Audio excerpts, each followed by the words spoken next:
satu dari online ya kan, yang lagi ngetren katanya nih Gus.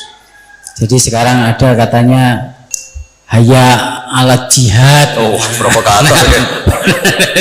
Nah ini pertanyaannya dari Mas Faris Sidoarjo. Bagaimana kriteria batasan sehingga dikatakan pemberontak pada pemerintah yang sah atau buhot? Dan kemudian bagaimana menyikapi kejadian yang lagi ngetren viral tentang adzan ajakan jihad? Apakah itu ada tuntutan dari Nabi atau tidak, atau termasuk bid'ah? Oh. Nah, berat. Enggak, biasa aja kan. Enggak, ini kalau notaris bakas ini aneh. Pertanyaan umum ini. Enggak, sebetulnya semua orang tahu kok apa adzan itu ya dengan kalimah-kalimah yang sudah seperti itu riwayatnya dari Rasulullah Shallallahu Alaihi Wasallam. Dan kita masalah jihad juga ngerti lah. Dulu bangsa kita ini dijajah Belanda ya mereka otomatis jihad. Dulu Mbah Hasyim ya bikin resolusi jihad. Semua itu kan muqtadul hal sesuai konteks. Nah, kalau dalam keadaan damai juga orang ya nggak suka jihad ya karena ya saya pernah baca di beberapa kitab kewajiban jihad itu penting. Andai kan dulu tidak diwajibkan jihad ketika kita dijajah Belanda sama Jepang, itu juga bingung. Andai kan Islam tidak punya ajaran apa? Jihad itu. Tapi ketika hukum itu berdasar muqtadul hal, maka hukum itu menjadi gugur ketika muqtadul hal itu tidak ada. Jadi tanggapi saja secara ilmiah. Jadi kita juga kebingungan. Andai kan dulu nggak ada bab jihad di fikih itu ketika kita dijajah apa? Belanda. Coba ketika kita dijajah Belanda, dijajah Jepang, terus ajarannya mau kasih sayang tok. Monggo. Pak, monggo pendet mau. Belanda kan dulu gak ada ajaran jihad kan ketika Belanda jajah di Tegal di mana? Nanti monggo pendet mau. Kan ajarannya wong tua aku dhisik kan ngalah. Ikhlas. Tapi barokahnya ada apa? Ajaran apa? Jihad. Kita bisa melawan Belanda dan merasa jihad fisabilillah. Tapi di mana-mana jihad itu ya ada konteksnya. Nah dulu kenapa Rasulullah tegas ya karena memang harus tegas. Rasulullah jelas benarnya, musuhnya jelas salahnya. Di zaman akhir itu tidak segampang itu.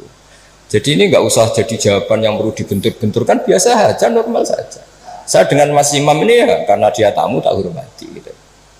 Tapi kalau mulai ganggu waktu saya tidak saya hormati lagi kan tidak ada. Jadi ya sudah normal saja. Makanya ini dilatih lah, ngadepi fenomena apa saja itu dihadapi secara normal saja karena agama ini menyediakan apa? Semuanya. Termasuk menurut saya kita harus berjuang supaya tradisi kita superior karena kita pejabat, kita tokoh, terus nganggap desa-desa terbelakang objek itu jangan. Kayak ya tadi, kayak kita anggap desa-desa terbelakang ini jadikan wisata karena udaranya masih segar gini-gini. Oke, kalau itu awal dari kita kenal orang-orang desa nggak apa-apa. Tapi kalau awal menjadikan itu objek, wah enak beli tanah di sini murah itu. Wah enak nikah di sini murah gitu. Paling dipakani sak ini wis gelem itu kan terus. Jadi intinya itu ya seperti itulah. Saya mohon semohon-mohonnya agama ini datang dengan nggak suka namam, nggak suka adu-adu. Jadi yang tukang adu-adu ya harus tobat, itu ancamannya berat. Termasuk adu-adu itu yang menyampaikan kalam ini, omongan ini untuk benturkan ini, sudahlah. Kamu bayangkan ketemu Allah itu berani tanggung jawab apa enggak? Kita semua maksudnya. Sehingga jangan pula yang suka Islam rahmatan alamin terus nggak ngomong dabji aja, jangan juga. Dulu kita tidak bisa bayangkan ketika ada Belanda, ada Jepang, andekan orang Islam nggak disangoni kewajiban apa? Ya, tapi semua itu ya ada muqtadul halnya, ada konteksnya, terus ada ya ini normal saja. Jadi sebetulnya nggak perlu dijawab karena ini urusan notaris, tapi ini hukum normal buat tidak ada. Jadi kalau yang menentang saya tentang semua kitab yang ada di fikih itu memang ini memang ya jawabannya seperti itu. Yang jelas itu ya sudah ya. Kita ingin rohama bainahum, ingin saling mencintai, saling melengkapi, saling menghormati, dan semua kita doakan apa humahdina fiman terus sampai apa dan seterusnya Dan selalu guru-guru kita, Mbah Mun, bapak saya itu kalau setiap ketemu orang, ketemu kelompok tertentu itu mesti doanya Allahumma alif baina qulubina wa aslih dzata bainina, supaya kita itu baik-baik saja. Karena menyatukan hati itu ya tidak gampang. Rasulullah yang kekasihnya saja dingendikani pangeran, aku sendiri Muhammad yang menyatukan hati antara Aus dan Khazraj. Lau anfaqta ma fil ardi jami'an ma allafta baina qulubihim walakinnallaha allafa bainahum. Jadi kalau ingin Indonesia damai, semua wali maupun tidak wali, apalagi yang jabatnya harus berdoa. Yang bisa mendamaikan itu hanya kersane Allah. Kita tidak bisa. Bupati, wakil bupati, rata-rata ya seangkatan, bariku ya taruh. Itu sudah sunnatullah. Jadi artinya makanya diantara sifatnya Nabi di beberapa kitab dulu itu apa? Mengumpulkan api dan salju. Ketika Ka'bul Akhbar dan banyak peneliti Taurat itu ngerti Nabi punya sahabat yang bernama Abu Bakar yang dingin sekali, dan punya sahabat Umar, itu yang dimaksud. Jadi mengelola itu, mengelola hatinya orang itu. Apalagi ngelola 2 istri atau 3 istri dari zaman itu. Itu susahnya. Ilmu tersendiri. Iya itu kan, ya ilmunya dapat. Jadi saya mohon sekali lah bahwa kita harus sering berdoa, Allahumma alif baina qulubina wa aslih dzata bainina. Dan kita disatukan oleh Indonesia. Semuanya anak bangsa harus kita hormati. Kita harus ingin Indonesia ini baik, lebih baik, karena PR kita ini banyak sekali. Jangan dihabiskan untuk hal-hal yang ya, jadi saya mohon sekali. Jadi ya sudah seperti itulah, nggak usah ini bukan jawaban saya, jawaban nurani seluruh bangsa Indonesia, seluruh bangsa dunia. Itu kan ya normal, ini kan sudah sebenarnya nggak perlu dijawab, sudah normal, ini normal sekali. Mungkin ada saja. Lah niku maos mawon kula niku. Udah ini sudah selesai. Selesai. Lah niku tasih setunggal mari. Oh ya. Ya.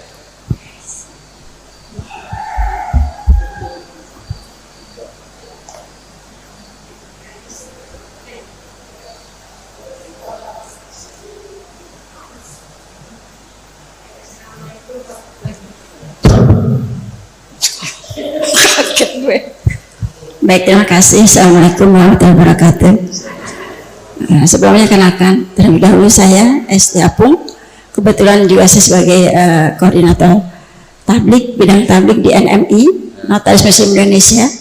Dan memang sengaja kami kesini Ustadz, karena ingin langsung berjumpa dan bertanya.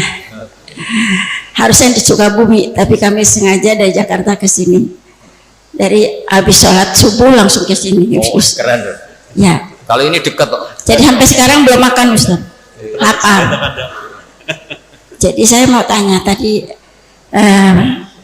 bahwa orang yang pertama mencatat adalah Nabi Idris. Ya, yang memanfaatkan. Ya, memanfaatkan. Kemudian juga pada saat tadi Gus bilang zaman Nabi pun setiap perkataan Nabi, setiap apapun dicatat. Mungkin ada sekretaris Ustaznya. Dan kami sering menanyakan juga kepada ustaz-ustaz yang lain bahwa untuk notaris ini juga diatur di Al-Quran, di surat Al-Baqarah ayat 282 kalau nggak salah. 282 Ustaz.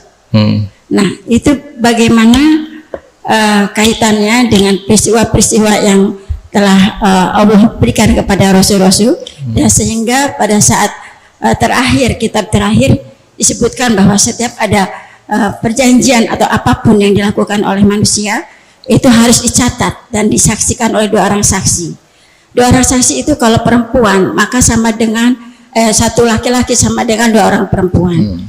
Jadi kalau misalnya saksi berarti 3, kalau 2 perempuan berarti plus 1 laki-laki. Sementara kalau di dalam kehidupan kita sekarang, karena berdasarkan undang-undang nasional, saksi itu mau laki mau perempuan sama, Gus. Nah, bagaimana menurut pandangan Gus? Di sini. Terima kasih. Assalamualaikum warahmatullahi wabarakatuh. Assalamualaikum warahmatullahi wabarakatuh. Namanya siapa ya? Balen itu di MC ora jelas.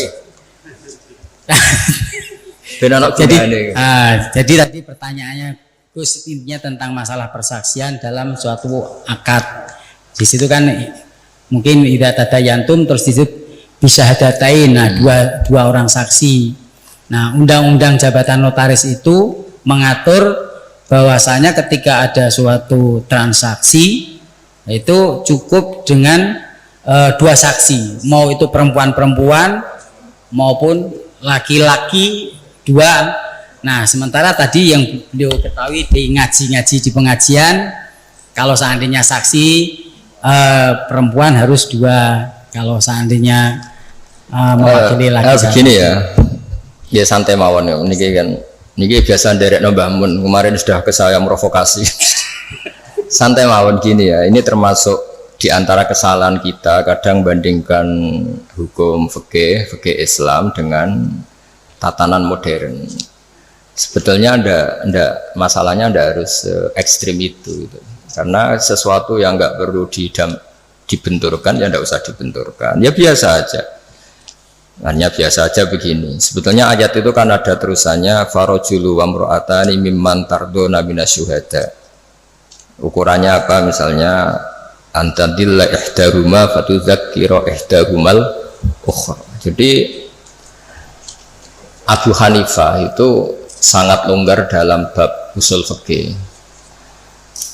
Jadi yang diceritakan Quran itu tentu kondisi ideal versi yang paling baik, versi yang paling dapat ridha Allah.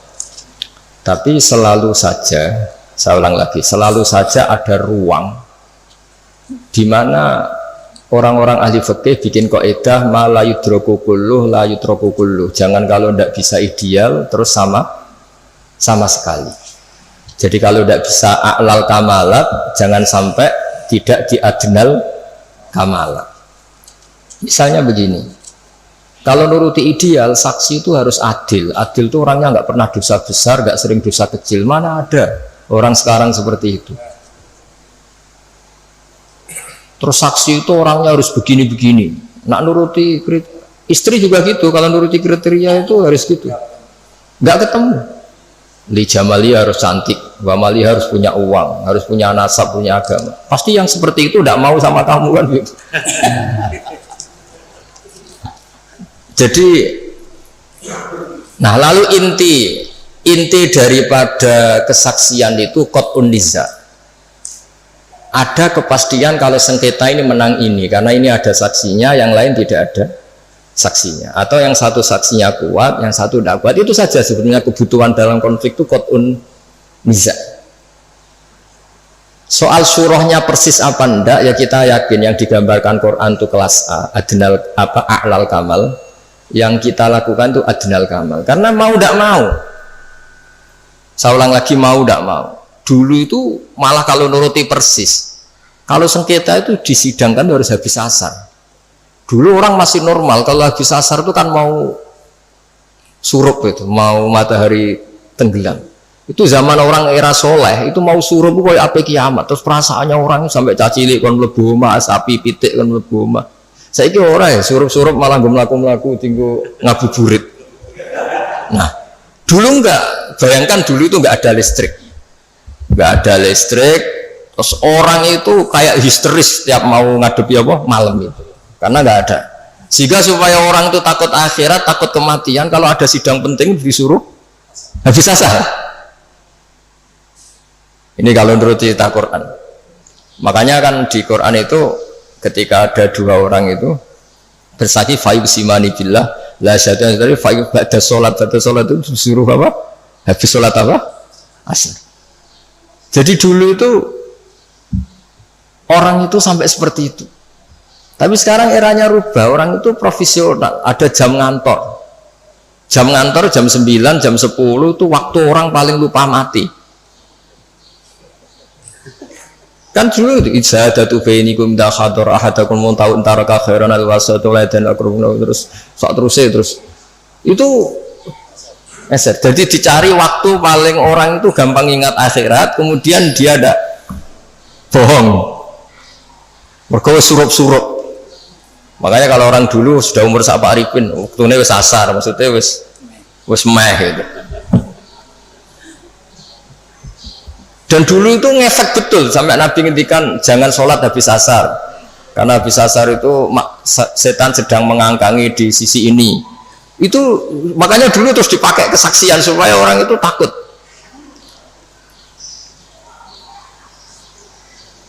Nah, makanya saya cerita nggak perlu benturkan hukum fikih Islam dengan hukum negara, tapi kita juga jangan mengatakan terus sudah saatnya meninggalkan fikih Islam malah keliru lagi. Kita katakan tadi al-maisur la yasqutu bil ma'sur, yang bisa dilakukan ya dilakukan, yaitu tadi inti daripada kesaksian itu kan ada qat'un niza tadi.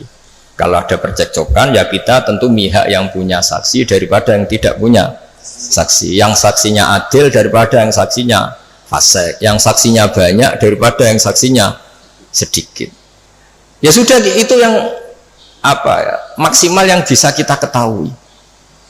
Bisa saja indallah sebetulnya salah, kebetulan ini saksinya adil, ternyata adil pesanan, sudah didesain sedemikian, diset sedemikian rupa, dikondisikan terus. Ya kita tidak pernah tahu, makanya Saudara Rasul ketika kamu berdebat di depan saya, jangan-jangan di antara kalian cara berargumentasi lebih meyakinkan, kemudian saya menangkan. Sebenarnya ketika saya menangkan dan kamu salah, sebetulnya kamu tak kasih neraka gitu. Dan Nabi ngendikanya dengan penuh, ya Nabi punya karisma, sehingga dulu tuh wong ape bodoh niku sorak sido, saking wibawanya Nabi. Nah, sekarang nyari kodi yang wibawa kayak Nabi kan tidak mungkin. Malah kau dini wedi pesakitan yang mergo orderan misalnya kan ribet. Tapi jangan pula katakan gak usah ada kodi ada adil, malah karu-karuan dunia ini. Ya tadi kaidahnya Mbah Mun, semua ulama itu malah yudroku kulluh la yudroku kulluh. Saya sering disewani santri atau masyarakat, Gus kula badhe pegatan, bojoku ucur wewet judes ngene-ngene. Terus ketika tak bedheki gini rata-rata sudah pegatan. Enak endi keceluk di bojo ambek keceluk duduk isen di kira-kira isen duduk gitu. Wong lanang ngerti bojo iki ribet. Yo wis ora usah pegat. Paling gak ngamanno kowe status keceluk wong lanang di bojo gagah. Senajan nek ning omah diamuki ya ora usah mulai pada kono turu mulai. Jadi tadi apa malah yudroku kulluh la yudroku kulluh.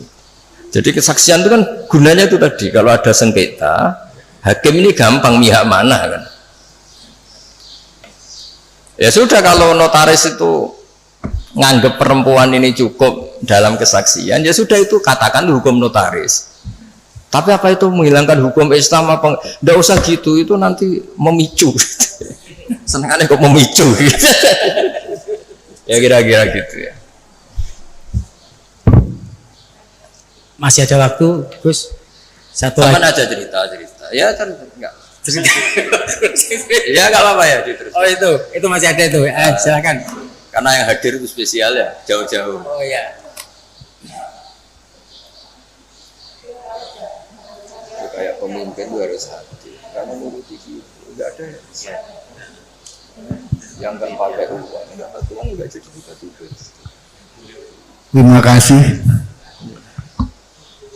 Saya tadi sangat terkesan apa yang disampaikan Gusmu berkenaan dengan Gus Baha, mohon maaf, berkenaan dengan perdagangan ya. Iya. Artinya orang kota ini tidak boleh berusaha dengan orang desa kan gitu ya.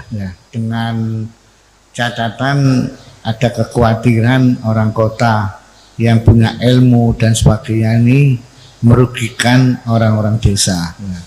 Terus terang aja kami juga dari kuliah-kuliah dulu tentang perdagangan menurut syariat, ini kami baru tahu ini, luar biasa menurut kami ya. Dengan apa yang saya sampaikan tadi ini ya. Dan fenomena di masyarakat ini real memang ya. Kita tidak bisa menutup mata ya, bahwasanya perdagangan orang desa dengan orang kota ya, ini akan ada yang dirugikan, yaitu orang-orang desa, kecuali orang kota tadi ini betul-betul memegang syariat ya. Yang ingin kami tanyakan Ustadz ya, bagaimana kita ini bisa berdagang ini menurut syariat kan ya. Karena menurut syariat ini, karena hari-hari ini kita berdagang gitu, termasuk tidak boleh dosa apa, terus mungkin di dalam perdagangan itu kalau ada orang kecewa atau tidak jadi beli itu dikembalikan dengan ikhlas, langsung malaikat berdoa, ya Allah hindarkan orang ini dari kebangkrutan orang yang jual tadi ini. Sehingga kami mohon petunjuk bagaimana kiat-kiat kita seorang muslim ini bisa aman di dalam syariat untuk melakukan perdagangan. Matur nuwun Ustaz. Pakai itu aja Kak. Iya. Asmane siapa? Asmane Mas Abdul Razak.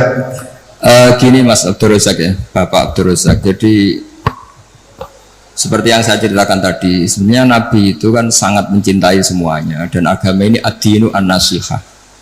Awal orang desa ngerti kota ya barokahnya orang-orang kota itu. Tapi ya diharapkan oleh Nabi perjumpaannya itu bukan perjumpaan kepengen ngakali, tapi memang ingin menambah atau transfer ilmu lah gitu. Kalau niatnya gitu bagus, karena ad-dinu an-nasihah, agama ini nasihah, maksudnya nasihat itu berkomitmen baik kepada orang desa atau pada orang apa lain. Coba sekarang kok udah timpang gimana ya? Di kampung itu ada hukum sosial yang bagus, misalnya buruh itu ya buruh, mengumpulkan uang dari kota maupun dari buruh ke orang lain supaya kuat beli tanah tetangganya yang harganya paling 20 juta, 15 juta, dan menaikkan kasta hidupnya.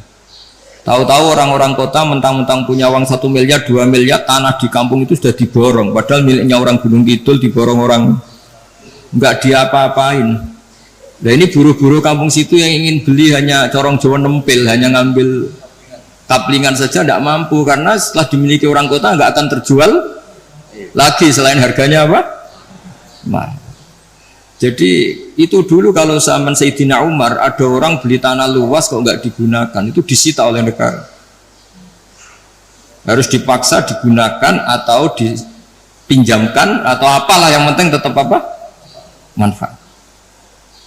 Jadi kalau sampean tanya gimana supaya perdagangan itu jalan, ya tadi yang terpelajar ini kalau ngajak wong desa ya niati ya tadi ya transfer ilmu, transfer peradaban, bukan malah ngakali tadi. Sampean cari di hadis Sahih Muslim itu ada itu bab itu jelas ada nah Rasulullah antalak birruban. Ada teks bagian bentuknya ngendikan la yabi hadirun libadin. Layak jangan sampai orang yang terpelajar ini transaksi sama orang apa bedui. Tapi dalam konteks yang niatnya tidak baik. Tapi kalau niatnya baik, di mana-mana kalau yang dilarang ya tentu yang tidak baik. Tapi kalau niatnya transfer ilmu kayak tadi, wisata ke orang pedalaman, tapi niatnya awal dari pembelajaran ya benar. Niatnya gue tontonan tok. Malah ketika mereka terpelajar, wah di sini kena api, ono manusia pohon sekarang sudah ada indah. Itu kan kurang aja betul, sama-sama anak bangsa sih tok penonton, yang satu jadi objek, itu kan ngawur betul itu. Ya kira-kira seperti itu. Yang penting tadi ad-dinu an-nasihah, agama ini adalah apa? Nasihat itu berkomitmen kalau hubungan dengan orang lain niatnya supaya orang lain itu lebih apa? Baik, tidak menjadi korban. Ya saya demikian Mas Rusak. Saya satu Pak tambahan. Oh iya. Iya. Iya enggak apa-apa. Terima kasih waktu yang disampaikan kepada saya. Saya melihat judul ini Ustadz dengan iman dan amal soleh menuju Indonesia. Sebenarnya judul ini mantap ya. Bobotnya iman dan amal soleh, sehingga kalau kita lihat di dalam ajaran agama kita ya, judul iman dan soleh itu dikategorikan oleh Allah sebagai sebaik-baik makhluk ya. Dan mereka dalam hidup dan kehidupannya nanti tidak akan rugi ya. Lantas gimana Pak? Sekarang banyak kaitannya dengan kita selaku notaris ini dan dikaitkan dengan masyarakat luas. Kondisi Indonesia banyak yang mengatakan sudah dasarnya iman dan soleh, semuanya umat Islam melaksanakan dan melakukan berjuang untuk iman dan soleh, tapi dalam kehidupan sehari-hari masih demikian kondisinya. Ya ini gimana ya Pak? Penjelasan dan supaya ini tepat sasaran ini. Begini ya, jadi perasaan saya juga perasaan semua orang seluruh dunia. Jika orang itu digerakkan oleh roja itu harapan kepada Allah, maka kita ini akan baik-baik saja. Dulu kita ditunggui Rasulullah SAW, itu tentu kita dalam kondisi terbaik. Sebagaimana hadis khairul qurun qarni, sebaik-baiknya generasi tentu yang saya tunggui, kata Nabi. Dan kemudian ada merosot, dan ini normal. Masa ditunggoni Nabi, podo ditunggoni Pak Imam kan ora mungkin gitu. Masa ditunggoni Wali Songo, podo karo tunggoni Pak Arifin kan ora mungkin. Makanya andekan ini merosot ya saya senang saja. Masa ditunggoni Nabi be ora podo wae kan. Tapi kita harus berpikir optimis begini. Nabi itu memang figur yang luar biasa. Kadang-kadang ngendikan ma min yaumin illa ba'dahu syarrun minhu. Tidak ada hari kecuali trennya lebih buruk. Tapi jangan kira Nabi hanya ngendikan begitu. Nabi juga sering muji kita.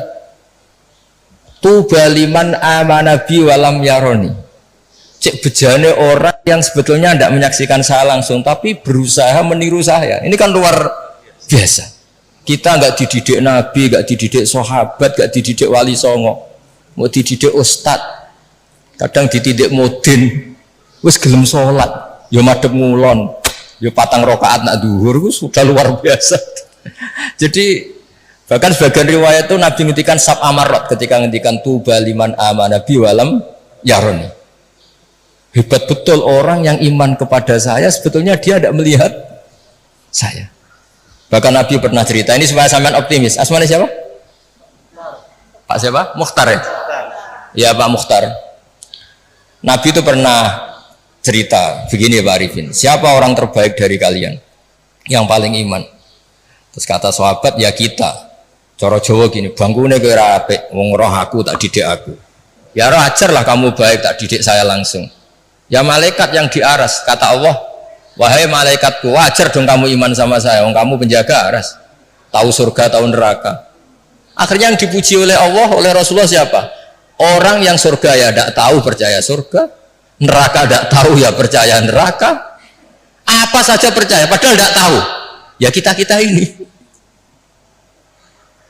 Jadi nanti kalau kita ketemu malaikat-malaikat penjaga neraka atau penjaga surga itu ya punya sisi yang kita keren. Malaikat kamu percaya ada neraka? Ya tahu lah, usaha penjaganya. Saya dulu gak tahu saja percaya. Saking imannya pada Rasulullah Muhammad SAW. Artinya kita juga punya sisi top. Wong ora roh kok iman itu kan luar biasa. Jadi ini supaya optimis ya. Jadi dulu Indonesia terkenal Buddha, Hindu, dan kita dulu minoritas. Lama-lama sekarang mayoritas, bukan sekedar mayoritas, bahkan memimpin. Rata-rata presiden, pejabat ya Muslim. Ya trennya tetap naik. Saya itu orang yang jilbaban hanya keluarga kiai. Sekarang satu kampung hampir jilbaban semua. Ya kita berpikir optimis lah, jangan yang pesimis. Jadi kalau trennya ya enggak itu Pak. Dulu rata-rata pejabat kayaknya rapati sholat. Sekarang arah sholat itu orang keren ya. Ya saya kira demikian. Mari kita tutup dengan bacaan Al-Fatihah.